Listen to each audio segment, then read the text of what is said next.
जो कुछ भी होता है उसे प्रेम से स्वीकार करो और जो कुछ भी देता है उसे कृतज्ञता से स्वीकार करो। यानी हमें जीवन के हर पहलू को प्रेम और कृतज्ञता से स्वीकार करना चाहिए। हमें हर परिस्थिति में प्रेम और धैर्य का परिचय देना चाहिए और जो कुछ भी हमें मिलता है उसे भगवान की कृपा मानकर सहज स्वीकार करना चाहिए।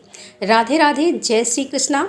इसी सुविचार के साथ आप सभी का दिन शुभ और मंगलमय हो। प्रिय भक्तजनों, इससे पहले सावन मास की कथाएं सुनने के लिए आप सभी भक्तजनों का बहुत बहुत धन्यवाद और विशेष धन्यवाद उन सभी के लिए जिन्होंने नियमित रूप से कथाएं सुनकर हर दिन हमें कमेंट के माध्यम से अपना प्यार दिया है। आज से भादों का महीना प्रारंभ हो रहा है। हिंदू कैलेंडर के अनुसार हिंदू धर्म में हर महीने का ही अपना विशेष महत्व है और भादों के महीने में भगवान श्री कृष्ण की विशेष पूजा अर्चना की जाती है। भादों का महीना भी पूजा पाठ और व्रत रखने के लिए खास माना जाता है। धार्मिक शास्त्रों में कहा गया है कि भाद्रपद के महीने में पवित्र नदियों में स्नान करने, गरीबों को दान करने और व्रत रखने से बहुत लाभ मिलता है। इस पूरे ही महीने में भगवान श्री कृष्ण की और भगवान कृष्ण के बाल गोपाल स्वरूप यानी कि लड्डू गोपाल जी की पूजा करने से भक्तों की सभी मनोकामनाएं पूर्ण हो जाती हैं। इस महीने को इसलिए भी इतना शुभ माना जाता है क्योंकि इसी महीने में श्री कृष्ण जन्माष्टमी के साथ ही राधा जन्मोत्सव, कजरी तीज, श्री गणेश चतुर्थी, अनंत चतुर्दशी और विश्वकर्मा पूजा जैसे बहुत सारे महत्वपूर्ण त्यौहार भी आते हैं। भाद्रपद महीने में घर में लड्डू गोपाल जी की स्थापना करने, संघ की स्थापना करने और श्रीमद् भगवत गीता का पाठ करने से धन, यश और वैभव की प्राप्ति होती है।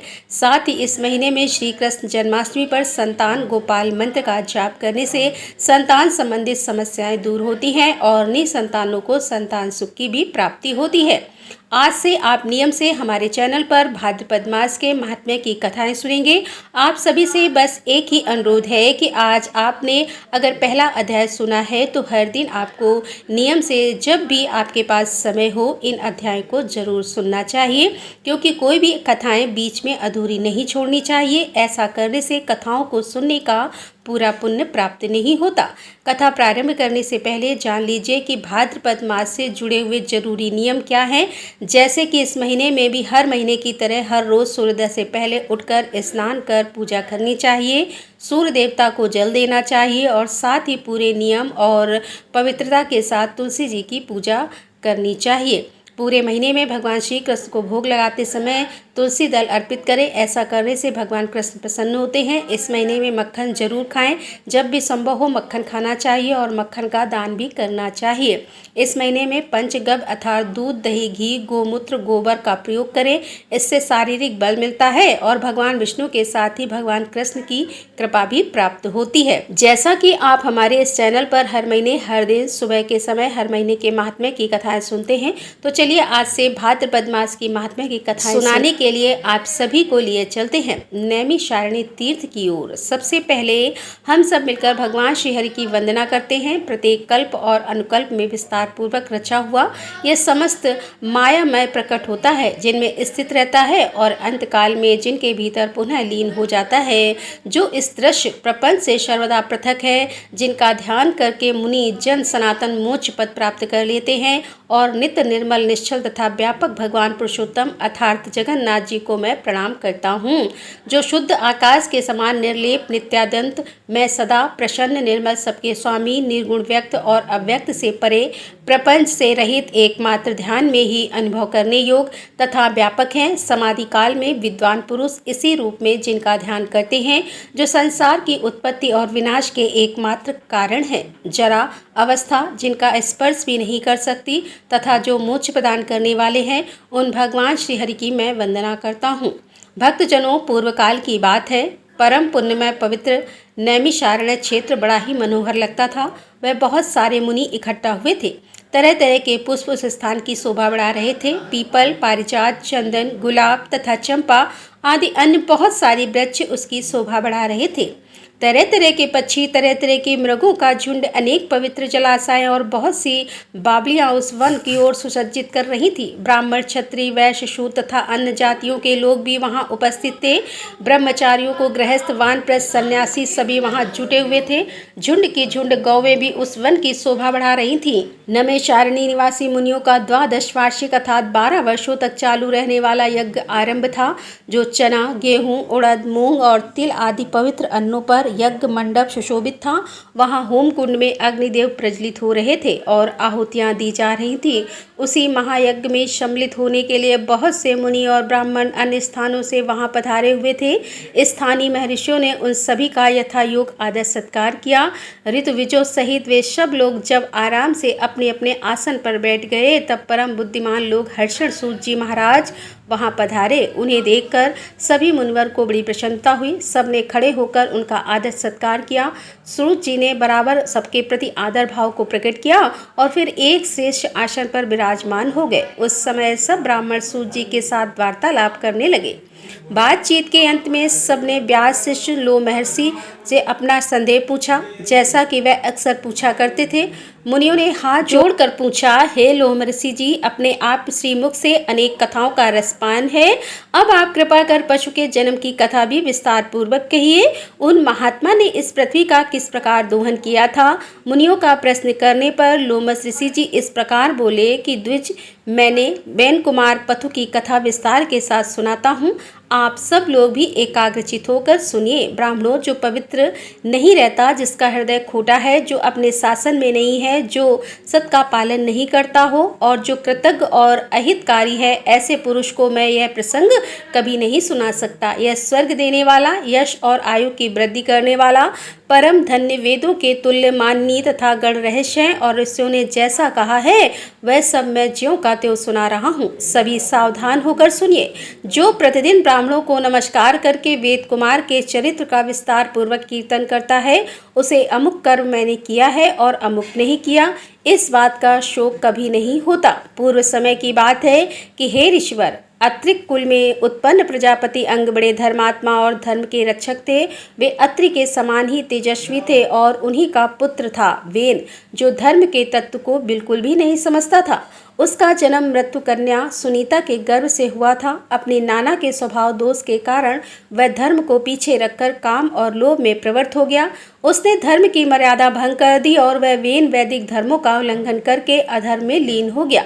विनाश काल जब आया तब उसने यह क्रूर प्रतिज्ञा कर ली थी कि किसी को यज्ञ और होम नहीं करने दिया जाएगा। यजन करने योग्य यज्ञ करने वाला तथा यज्ञ भी मैं ही हूँ। मेरे ही लिए यज्ञ करना चाहिए और मेरे ही उद्देश्य से हवन भी होना चाहिए। इस प्रकार मर्यादा का उल्लंघन करके सब कुछ ग्रहण करने वाले उस अयोग्य वेन ने मरीच आदि सभी महर्षियों ने कहा, वेन, हम अनेक वर्षों के लिए यज्ञ की दीक्षा ग्रहण करने वाले हैं। तुम अधर्म मत करो। यह यज्ञ आदि कार्य सनातन धर्म है। महर्षियों को इस प्रकार के करता देख खोटी बुद्धि वाले वेन ने हंसकर कहा, अरे, मेरे सिवा दूसरा कौन धर्म सृष्टा है और मैं किसकी बात सुनूं? विद्या, पराक्रम, तपस्या और सत्य के द्वारा मेरी बराबरी करने वाला इस धरती पर भला है कौन? मैं ही संपूर्ण प्राणियों की ओर विशेषतः सभी धर्मों की उत्पत्ति का कारण हूँ। तुम सब लोग मूर्ख और अचेत हो, इसीलिए मुझे नहीं जानते। अगर मैं चाहूँ इस पृथ्वी को भस्म कर दूं, जल में बहा दूं या भूलोक और दो लोक को भी रौंद डालूं, इसमें तनिक भी अन्यथा विचार करने की आवश्यकता नहीं है। जब महर्षि गण वेन को मोह और अहंकार से किसी तरह नहीं हटा सके तब उन्हें उस पर बड़ा क्रोध आया। उन महात्माओं ने महाबली वेन को पकड़कर बांध लिया। उस समय वह बहुत उछल कूद मचा रहा था। महर्षि क्रोधित तो थे ही, वेद के बाईजंगा का मंथन करने लगे। इससे एक काले रंग का पुरुष उत्पन्न हुआ जो बहुत ही नाटा था। वह भयभीत होकर हाथ जोड़कर खड़ा हो गया।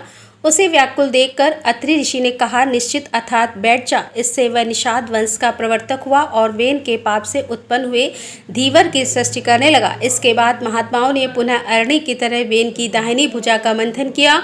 उसने अग्नि के समान महान तेजस्वी पृथु का प्रादुर्भाव हुआ। वे भयानक टंका करने वाले आजगब नामक धनुष, दिव्य बाण तथा रक्षा के लिए कवच धारण किए हुए प्रकट थे। उनके उत्पन्न होने पर समस्त प्राणी बड़े प्रसन्न हुए और चारों ओर से वहां एकत्रित होने लगे। वेन स्वर्णगामी हो गया, अर्थात वह स्वर्ग को चला गया। महात्मा पृथु जैसे सत्य पे उत्पन्न होकर वेन को पम नामक नरक से मुक्ति दिला दी। उनका अभिषेक करने के लिए समुद्र और सभी नदियां रत्न और जल लेकर स्वयं ही उपस्थित हो गई। अंगिरस देवताओं के साथ भगवान ब्रह्मा जी तथा समस्त चराचर भूतों ने वहां पर आकर राजा पृथु का राज्याभिषेक किया। उन महाराज ने सभी प्रजा का मनोरंजन किया। उनके पिता ने प्रजा को बहुत दुख दिया, लेकिन राजा पृथु ने उन सबको प्रसन्न कर लिया। प्रजा का मनोरंजन करने के कारण ही उनका नाम राजा हुआ। जब वे समुद्र की यात्रा करते तब उसका जल स्थिर हो जाता था। पर्वत उन्हें जाने के लिए स्वयं ही मार्ग दे दिया करते थे और उनके रथ की ध्वजा कभी भी भंग नहीं हुई। उनके राज्य में पृथ्वी बिना जोते बोए ही अन्न पैदा करती थी। राजा का चिंतन करने मात्र से अन्न सिद्ध हो जाता था। सभी गौवें कामधेनु बन गई थी और पत्तों के दोनों दोनों में मधु भरा रहता था। उस समय राजा पृथु ने ब्रह्मा जी से संबंध रखने वाला एक यज्ञ किया जिसे पैतामह कहते हैं। उसमें सोम विश्वक के दिन सूती अर्थात सोम रस निकालने की भूमि से परम बुद्धिमान सूर्य जी की उत्पत्ति हुई। उसी महायज्ञ में विद्वान मागध का भी प्रादुर्भाव हुआ। उन दोनों महर्षियों ने पृथु की स्तुति करने के लिए बुलाया और कहा कि तुम लोग इन महाराज की स्तुति करो। यह कार्य तुम्हारे अनुरूप है और यह महाराज भी इसके योग्य पात्र हैं। यह सुनकर सूत और मागध ने उन ऋषियों से कहा, हम अपने कर्मों से देवताओं और ऋषियों को प्रसन्न करते हैं। इन महाराजाओं का नाम, कर्म, लक्षण और यश हमें कुछ भी नहीं पता जिससे हम इन तेजस्वी राजा की स्तुति कर सके। तब ऋषियों ने कहा, भविष्य में होने वाले गुणों का उल्लेख करते हुए स्तुति करो। उन्होंने वैसा ही किया। उन्होंने जो जो कर्म बताए उन्हीं को महाबली पृथु ने पीछे से पूर्ण किया। तभी से लोकों में सूत, मागध और बंदी जनों के द्वारा आशीर्वाद दिलाने की पारिपाटी चल पड़ी अर्थात परंपरा चल पड़ी। वे दोनों जब स्तुति कर चुके तब महाराज पृथु ने अत्यंत प्रसन्न होकर अनूप देश का राज सूत जी को और मगध का मागध को दे दिया। पृथु को देखकर अन्य प्रसन्न हुई प्रजा ने महर्षि से कहा, यह महाराज तुम्हें जीविका प्रदान करने वाले होंगे। यह सुनकर सारी प्रजा महात्मा राजा पृथु की ओर दौड़ पड़ी और बोली, आप हमारे लिए जीविका का प्रबंध कर दें। महाराज, जब प्रजा ने उन्हें इस प्रकार घेरा तब वे उनका हित करने की इच्छा से धनुष बाण हाथ में लेकर पृथ्वी की ओर दौड़ी और पृथ्वी उनके भय से थर्रा उठी और गौ का रूप धारण करके भागने लगी। तब राजा पृथु ने भी धनुष लेकर भागती हुई पृथ्वी का पीछा किया और पृथ्वी उनके भय से ब्रह्मलोक आदि अनेकों लोकों में गई, लेकिन सब जगह उसने धनुष लिए हुए पृथु को ही अपने आगे देखा। अग्नि के समान प्रज्वलित तीखे बाणों के कारण उनका तेज और भी उद्दीप्त दिखाई दे रहा था। उस समय कोई भी देवतागण पृथ्वी की रक्षा करने में सहायक नहीं हो सका। जब और कहीं रक्षा नहीं हो सकी तब तीनों लोगों की पूजनी पृथ्वी हाथ जोड़कर फिर महाराज पृथु की ही शरण में आ गई और इस प्रकार बोली कि हे राजन, सब लोग मेरे ही ऊपर स्थित हैं। मैं ही इस जगत को धारण करती हूँ और अगर मेरा ही नाश हो जाएगा तब तो हे राजन, यह समस्त प्रजा भी नष्ट हो जाएगी।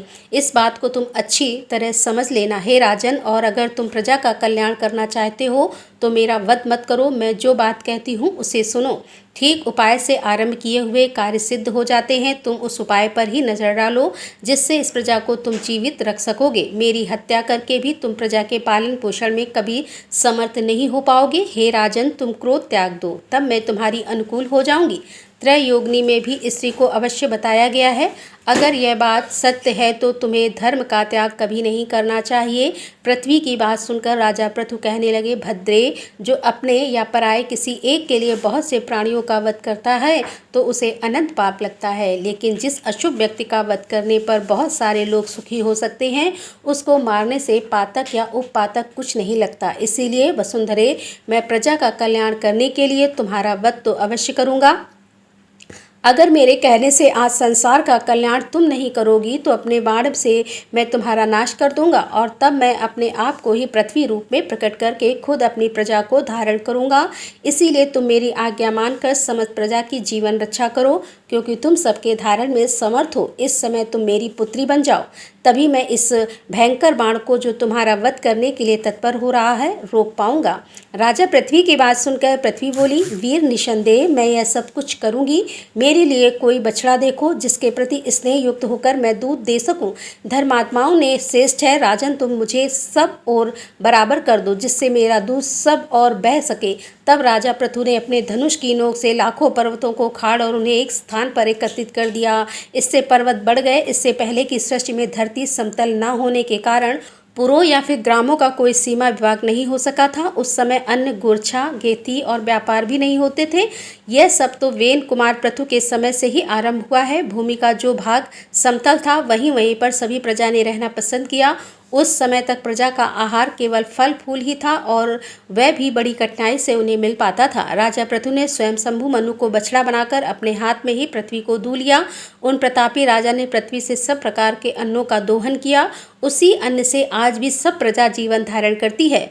उस समय ऋषि देवता, पितरनाग, दैत्य, यक्ष, पुण्य, जन, गंधर्व, पर्वत और वृक्ष सबसे पृथ्वी को दुहा। उनके दूध, बछड़ा पात्र और दूहने वाला ये सभी अलग अलग थे। इस प्रकार सबका भरण पोषण करने वाली यह पावन वसुंधरा समस्त चराचर जगत की आधारभूता और उत्पत्ति स्थान है। ये सभी इच्छाओं को पूर्ण करने वाली और सभी प्रकार के अन्नों को अंकुरित करने वाली है। गो रूपा पृथ्वी मेदिनी के नाम से विख्यात है और यह समुद्र तक पृथु के ही अधिकार में थी। मधु और कैटभ के भेद से व्याप्त होने के कारण यह मेदिनी कहलाती है। फिर राजा पृथु की आज्ञा के अनुसार भूदेवी उनकी पुत्री बन गई, इसीलिए इसे पृथ्वी भी कहते हैं। पृथु ने इस पृथ्वी का विभाग और शोधन किया, जिससे यह अन्न की खान और समृद्धशाली बन गई। गांव और नगरों के कारण इसकी बड़ी शोभा होने लगी।